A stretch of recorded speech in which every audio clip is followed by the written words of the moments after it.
let us continue to worship the name of Jesus. Come on, church! Hallelujah! For where is the Spirit of the Lord is, there is freedom! Hallelujah! Hallelujah! Hallelujah! Hallelujah! Hallelujah! Siya ang Diyos na ligtas sa iyo sa kasalanan, at siya din ang Diyos na nagligtas sa akin sa kasalanan. Puno ka ng pag-ibig dahil sa kanyang pagmamahal, kapatid. Come on! Worship the name of Jesus! Hallelujah! Hallelujah! Hallelujah! Hallelujah, Jesus! Praise God! Praise God! Praise God! Praise God! Hallelujah! Hallelujah! God is good! Parang mahina. God is good! And all the time. Praise God. Palakpakan natin muli ang ating buhay na Diyos na ating sinasamba. Wow! Hallelujah! Praise God! Praise God! Salamat sa Diyos, mga kapatid, na muli akong nakatayo sa pulpitong ito. Praise God! Tuwing tumatayo ako rito, mga kapatid, nanliliit ako sa sarili ko. Dahil gusto ko ang Diyos ay siyang maging maitaas ko sa buhay ko, mga kapatid. Wala tayong magagawa sa sarili natin, mga kapatid. Kung wala siya, wala rin tayo rito, mga kapatid. Amen? Praise God! Excited na ba tayo sa salita ng Diyos? Praise God! Ako excited pero kinabahan. Tabang Ginoo sa mga Bisaya pa. Kung mayroon tayong Bible, mga kapatid, buksan natin ang ating mga Biblia. Praise God, pahabol ko lang doon sa magpa-registered, mga kapatid, para sa ating outing. Ilan na lang ang natira? 5 na lang. 5 na lang, mga kapatid. Naunahan pa tayo ni Brother Gerard. Maiwanan pa yata ako nito. Kapit na lang ako kay Brother Gerard nito. Lahat ba isasama sa outing? Lahat na may pananampalataya, mag-say amen. Amen, amen. Praise God. Si Lord nang bahala, mga kapatid. Okay, kung mayroon tayong Biblia, buksan natin sa Book of Mark, chapter 13, verse 34 hanggang 36. Praise God. Ang sabi dito, mga kapatid, patinan nyo lang sa screen. For the Son of Man is a man taking a far journey, who left his house and gave authority to his servants, and to every man his work. Yung the Son of Man represents Jesus Christ, mga kapatid. And yung house na sinasabi is yung church niya. Binigyan niya ng karapatan at kapangyarihan ng kanyang mga anak upang gumawa. Then, what ye therefore, for ye know not, when the master of the house cometh, at even or at the midnight, or at the cock crowing, or in the morning. The last verse sabi, mga kapatid, lest coming suddenly, he find you sleeping. Sa Tagalog, mga kapatid, baka kung biglang pumarito siya, ay kayo'y mangangatulog. Praise God, hallelujah. Dadalhin ko kayo, mga kapatid, sa title, mga kapatid, Work with Eagerness. Praise God. Yuko natin ang ating mga ulo, tayong manalangin. Lord, ako ganaduol kanimo, Lord, nagpaubos sa akong kaugalingon, Ginoo. Wala ko'y laing mahimo, Lord. Nahimo na nako ang akong party, Lord. Pero dili ang akong pulong ang ipaabot sa iyong mga anak ko, Diyos, kundi ang iyong pulong, Panginoon. Lord, dalangin ko po, Diyos, kumilos ka sa santuaryong ito, Panginoon, mula sa pintuan hanggang sa pulpitong ito, Diyos. Ikaw ang aming tinataas at ikaw ang aming ninanais, Panginoon, na ang iyong banal na Espiritu, O God, na siyang kumilos sa kalagitnaan ng serbisyong ito, O God. Purihin ang iyong pangalan, O God. In Jesus' name, everybody say, Amen. Praise God. Pwede na tayo makaupo, mga kapatid. Sa binasa natin, mga kapatid, the real issue dito, mga kapatid, ay hindi yung pagbabalik ng Panginoon. Ang real issue rito mga kapatid is kung madatnan ba tayo ng Panginoon na gumagawa sa ating tungkulin sa kanyang pagbabalik. Minsan nakapokus tayo, kailan ba babalik ang Panginoon? Pero ang tanong dito, madatnan ba tayo ng Panginoon na gumagawa sa kanyang ipinagagawa sa atin? Praise God, eagerness mga kapatid. Eagerness, ang sabi, is a characteristic of being excited and prepared to do something. Another definition mga kapatid, ang sabi, it is a hunger that propels us to act, an unrelenting effort. Sa Tagalog mga kapatid, ito yung pagnanais. Pagnanais na tayo'y kumilos, na walang kapaguran, na walang kasawaan, na mayroong pagnanais at kasabikan sa ating puso. Ang Panginoon, mga kapatid, ganun din po ang ginawa niya, mga kapatid. Magbigay ang Bible, mga kapatid, ng halimbawa kay Apostol Paul. Si Apostol Paul, sabi, eager to preach the gospel in Romans chapter 1, verse 16. Eager to see his convert face to face in Galatians 2:10. And eager to honor Christ in life and death. Nandun yung pagnanasa ni Apostol Paul na magbigay ng kaluguran sa ating Panginoon.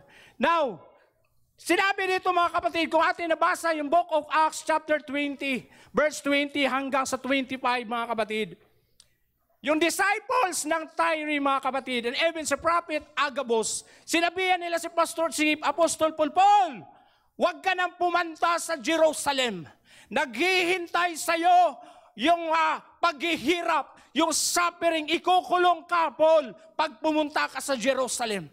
Pero ang sabi ni Paul, mga kapatid, sa Acts chapter 20, verse 24, I consider my life worth nothing. My only aim is to finish the race and complete my task. The Lord Jesus has given me. Naglilingkod si Paul na alam niya sa kanyang sarili na mayroon siyang task na dapat niyang gampanan. Naglilingkod si Paul, hindi lang siya sumusunod, kundi alam niya at naunawaan niya ano ba ang dapat niyang gawin habang sa paglilingkod niya sa Panginoon. At naranasan ni Paul, mga kapatid, yung first encounter niya sa Panginoon, na doon sa daan ng Jerusalem papuntang Damascus, a light from heaven flashed around Paul.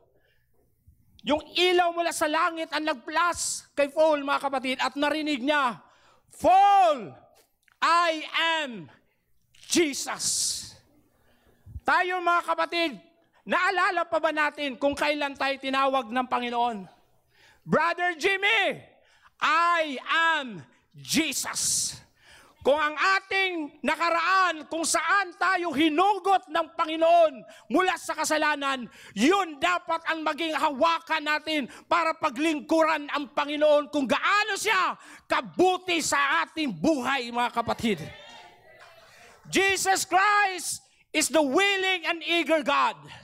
Sa Hebrews chapter 2, verse 9, mga kapatid, ang sabi, but we see Jesus, who was made a little lower than angel, far suffering for death, crowned with glory and honor, that he by grace of God might test death.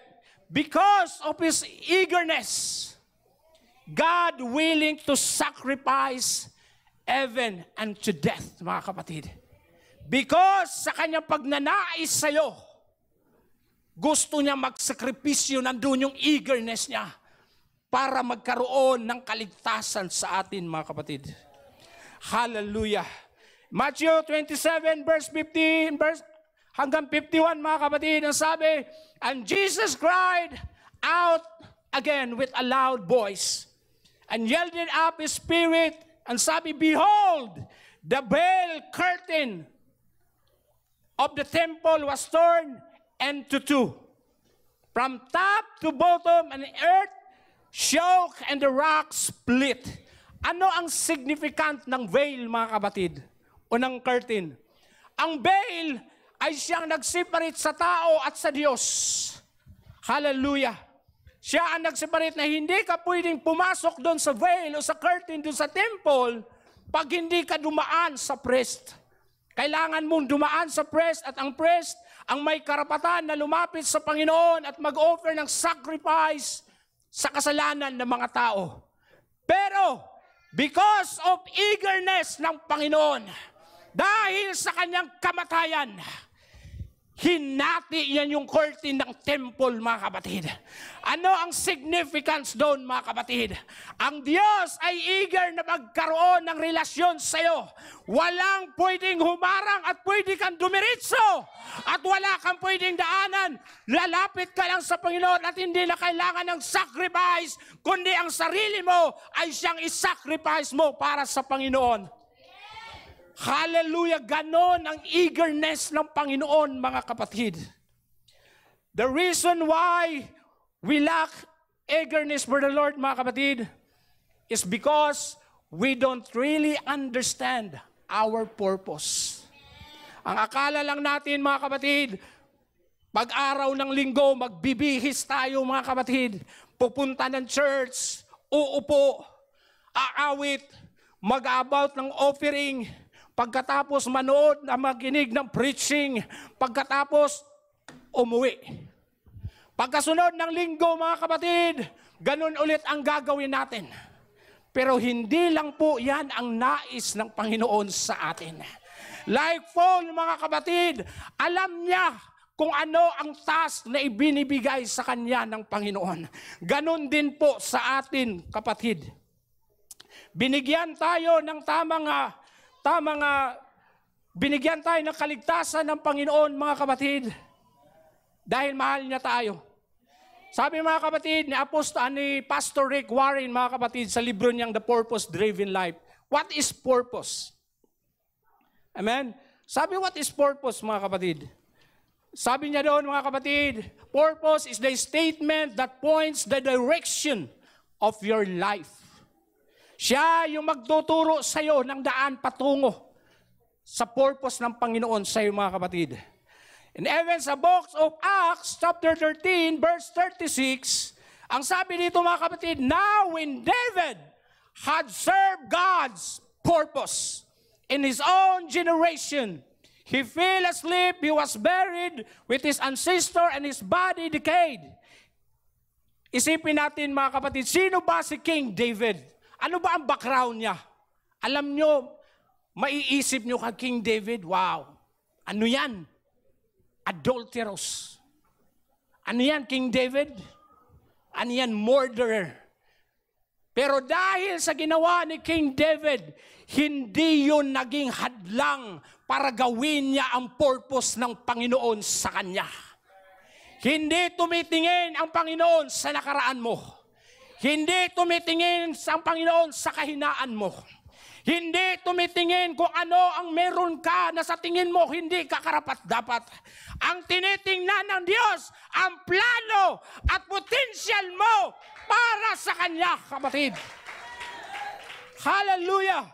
Despite si David is adulterous king, murderous o murderer, mga kapatid, pero hindi siya tinangnan ng Panginoon, naging hadlang sa kanyang paglilingkod sa Panginoon.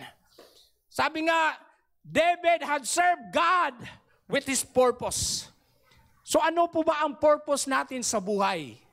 Ano po ba ang akala nating purpose o ninanais ng Diyos, mga kapatid?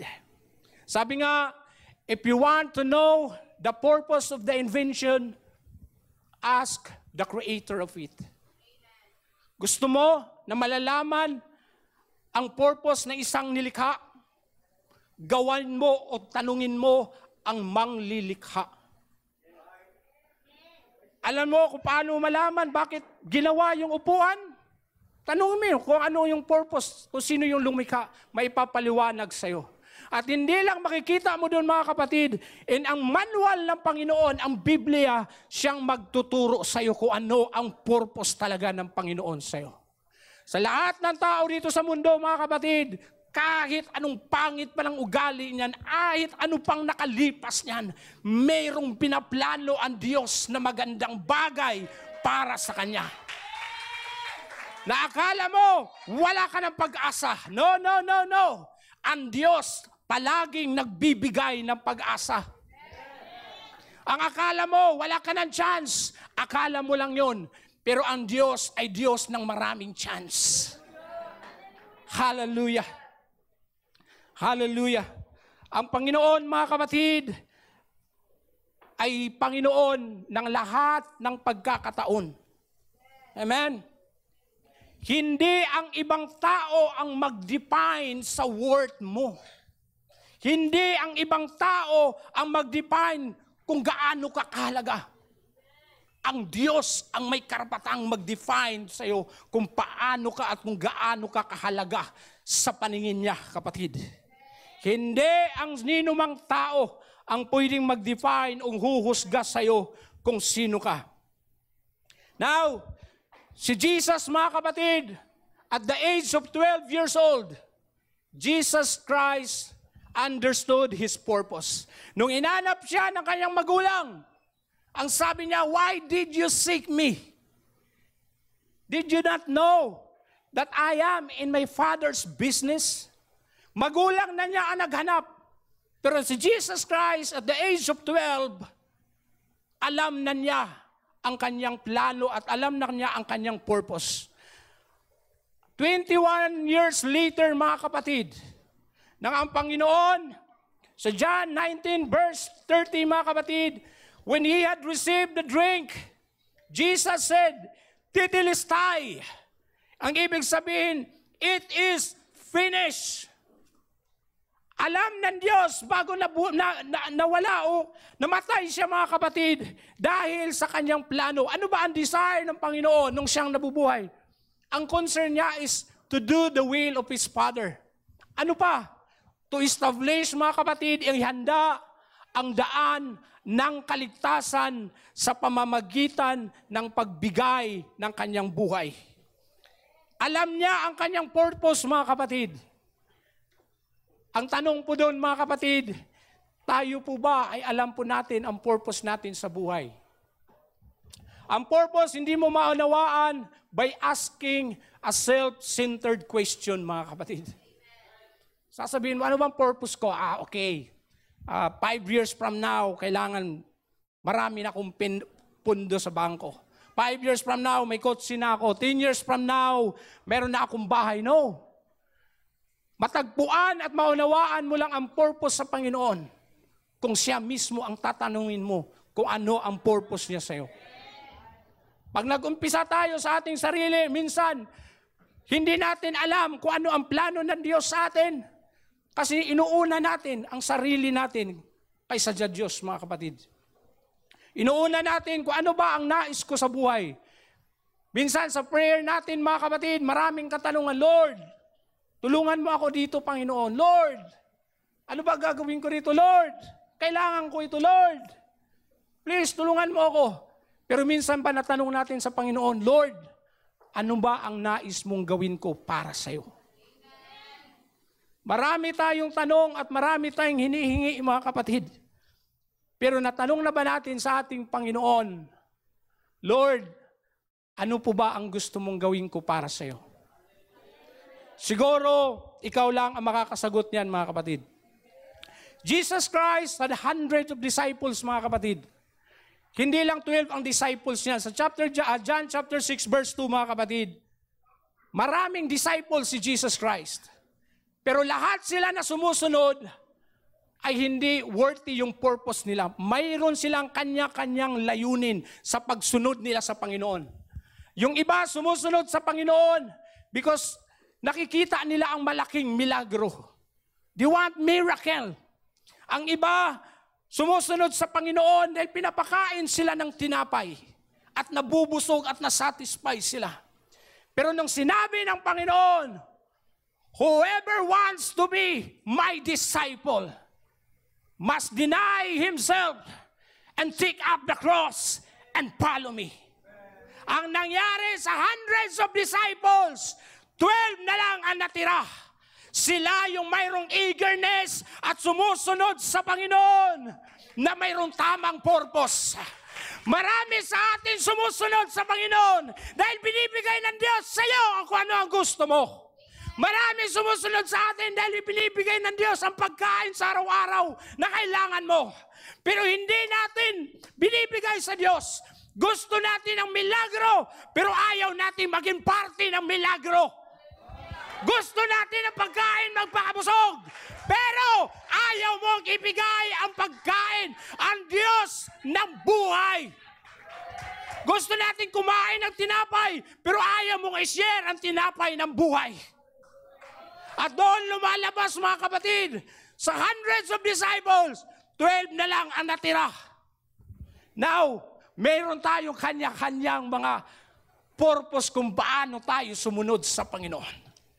Ang question ko, ano ba ang nagtulak sa'yo na maglingkod sa Panginoon? Wow, ang mga kapatid, ang isang Kristiyano kapulad ni Apostol Paul, mga kapatid, na nakaranas siya ng ilaw mula sa langit at tinawag siyang, Paul, Paul, I am Jesus. Ang isang Kristiyano na mayroong totoong relasyon at experience sa Panginoon, punuin man yan ng problema, durugin man yan ng problema, ilang paso man yan ng kasalanan, kahit anong discouragement, mga kapatid, tatayo ulan at lalaban.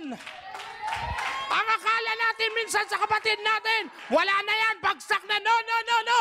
Ang Kristiyanong may totoong relasyon sa Panginoon, tatayo yan at lalaban. Hallelujah! Hindi tayo naglilingkod para sa ating sariling satisfaction. Naglilingkod tayo para sa Panginoon.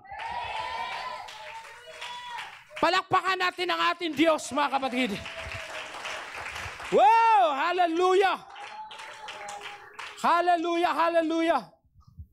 Pangalawa, mga kapatid, bakit wala tayong eagerness sa paglilingkod sa Panginoon?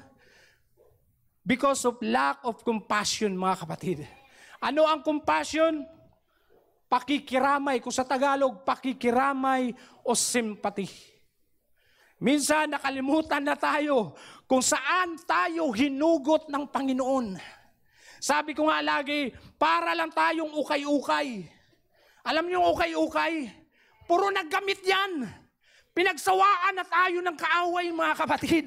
Dinumihan na niya tayo ng husto. Dinurog na niya tayo ng gusto. Pero lumapit ang Panginoon sa, oy, dito ka.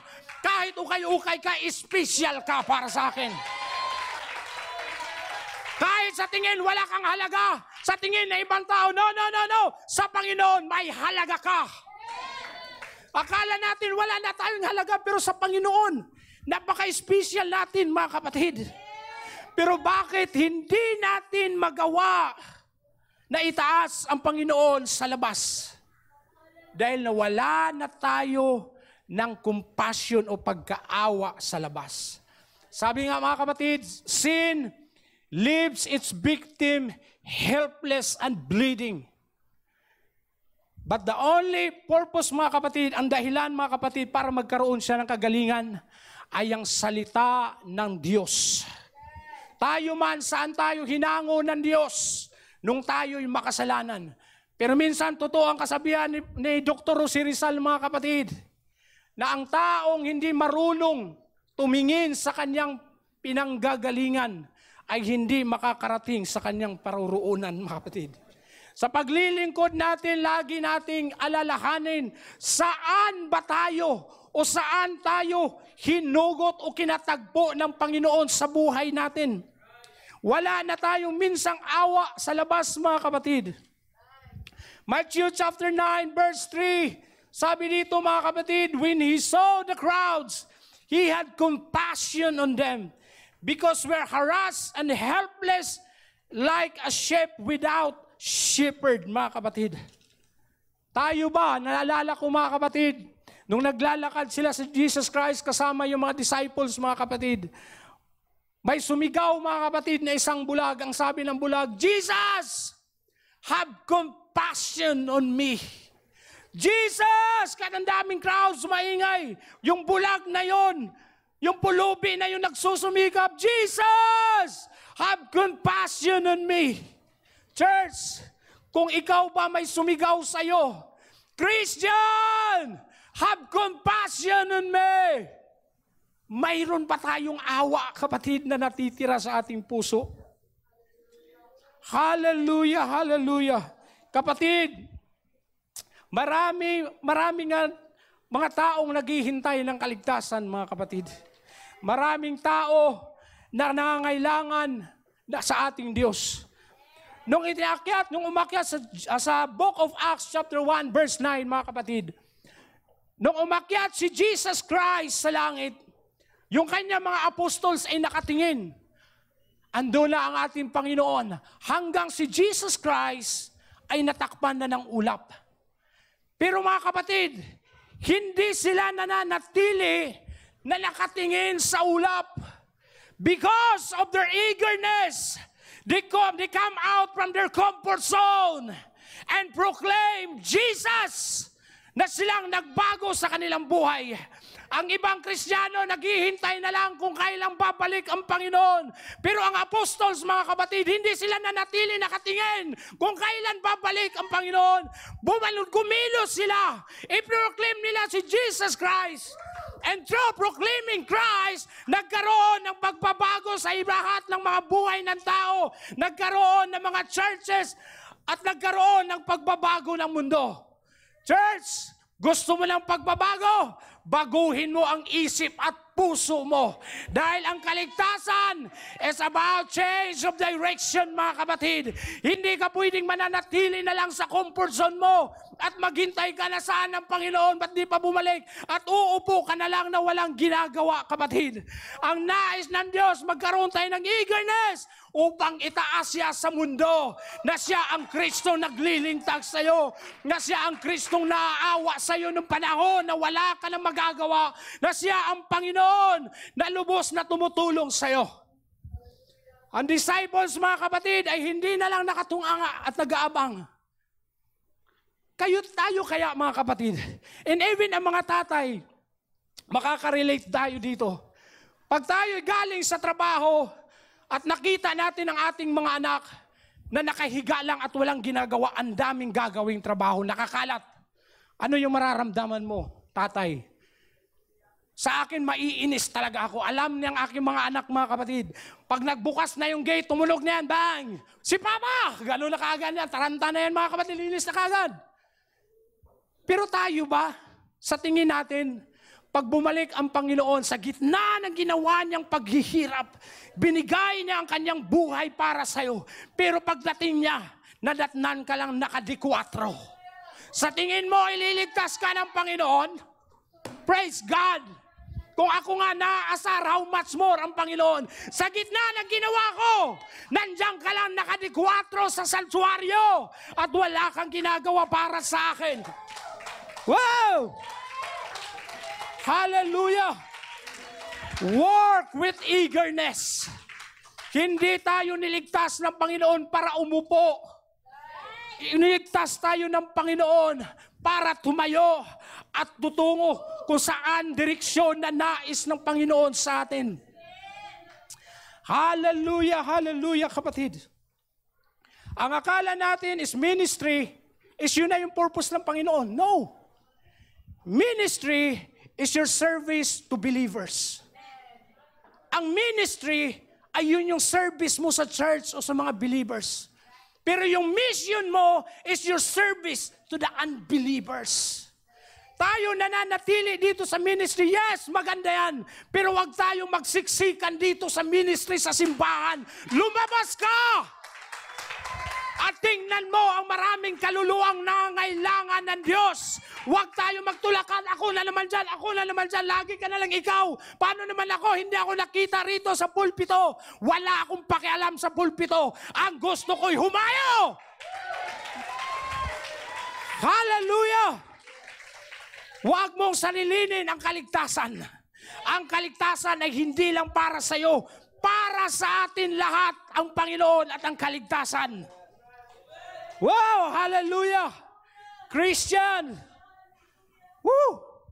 Christian, nasaan na ba tayo? Minsan, mga kapatid,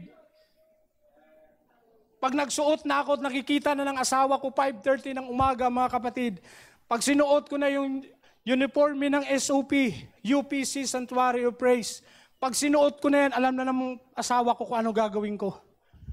Sasabihin na ng misis ko, magpastor ka naman. Tinitingnan ko mga kapatid, tumatayo ako. Thank you, Brother August. Na-encourage mo ako kung paano itaas ang Panginoon. Na tumaas ako, pag tumayo ako mga kapatid sa bus, from Mandaluyong to Bonnie Robinson, mga kapatid, nangaral ng salita ng Diyos. Kung titingnan mo talaga yung mga tao, maiiyak ka mga kapatid. Mayroon pagkatapos mong magsalita, sasabihin, Pastor, salamat. Salamat sa salita ng Diyos. Gusto kong hilain dito tayo, mag-Bible study tayo, pero wala akong panahon dahil tumatakbo yung sasakyan. Pero kung makita natin mga kapatid, ang mga taong nakasama natin sa araw-araw, kailangan nila ng Diyos. Alalahanin mo kung nasaan ka galing at pinulot ng Diyos. Huwag tayong maging manhid, kapatid. Kailangan ng tao ang Diyos. Swerte tayo at nakasumpong tayo ng kaligtasan. Swerte tayo at nasumpungan natin si Jesucristo sa buhay natin, mga kapatid. Suffering grieves the heart of the rescuer God. Ang pagbabalik ng Panginoon ay siyang mag-i-expose sa atin kung ano talaga tayo. Pagbalik ng Panginoon, kung wala kang ginagawa, sorry, pero para sa akin, kaalanganin yung kaligtasan natin, mga kapatid. Yes, salvation is free, but you need to work out your own salvation, mga kapatid. Salvation is free, but in order to maintain your salvation, you need to work hard for your salvation, kapatid. Huwag tayong manatili na walang ginawa, mga kapatid. Itaas natin ang ating Panginoon sa buhay natin. Praise God, hallelujah. Sa book of Genesis chapter 3 verse 9, mga kapatid, makikita mo yung eagerness ng Panginoon. Sabi doon, mga kapatid, the Lord always come down in the cool of the day to have fellowship with the first human being, Adam and Eve. Hindi siya, after na magkasala ni Adam and Eve, mga kapatid, hindi siya bumaba para parusahan, para patayin si Adam and Eve. Ang sabi na, where are you? Alam ng Diyos kung nasaan sila. Pero ang purpose ng Panginoon ay magkaroon ng recovery. Yung first human being, mga kapatid. Magkaroon ng recovery mula sa sugat na dinadaanan nila sa kasalanan na nagawa nila. Ang nais ng Panginoon, magkaroon ng tamang relasyon. Isipin mo, mga kapatid, sa gitna ng napakalaking kasalanan nilang nagawa, na pati tayo ay nag-suffer, hinahanap pa rin sila ng Panginoon. Ganon ang pag-ibig ng Diyos, kapatid. Hinahanap at hinahanap tayo. Kung magtatawag ang Panginoon, mga kapatid, SOP, where are you? SOP, where are you? Gagayahin ba natin si Adam and Eve na nagtago, mga kapatid? Gagayahin ba natin si Adam and Eve na nung tinawag sila ng Panginoon, nahihiya sila?